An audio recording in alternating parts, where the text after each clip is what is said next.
Donc, maintenant, la méthode qu'on va voir, c'est la méthode simplifiée.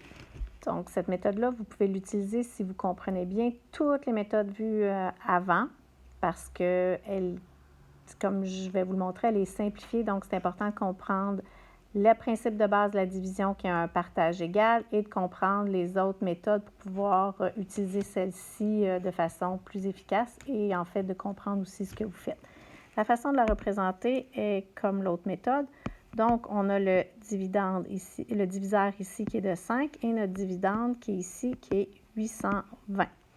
Donc, j'ai 820 bonbons que je veux distribuer également en 5 paquets pour que chaque personne ait la même quantité de bonbons. Je commence par mes centaines. J'ai 8 centaines. Donc ici, j'ai 8 centaines que je veux séparer, que je veux diviser en 5. Encore une fois, c'est important de savoir ces tables de multiplication pour être plus efficace. Je sais que je peux en donner une dans chacun des paquets, ce qui me fait 5. Et là, ici, c'est pour ça que c'est la méthode simplifiée, c'est que le calcul se passe dans votre tête.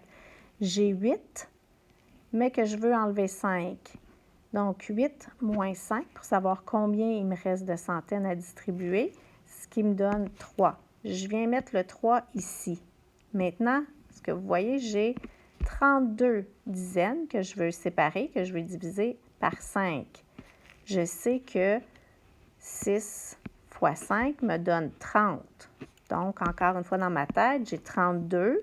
Je veux en enlever 30 parce que j'ai réussi ici. 6 fois 5 me donne 30. Ce qui me reste 2 que je viens écrire ici pour me donner les unités. J'ai 20 unités maintenant que je veux séparer, que je vais diviser par 5. Donc, je sais que c'est 4 parce que 4 fois 5 me donne 20. Donc, ici, j'ai 0, c'est-à-dire que j'ai distribué mon 820 du départ. Je l'ai séparé en 5 paquets. Dans chacun des paquets, ici, je vais en avoir 164. Comme on l'a vu dans l'autre méthode, la réponse, elle est ici en haut. Ça me donne la réponse à la division. Donc, 820 divisé par 5, la réponse est 164.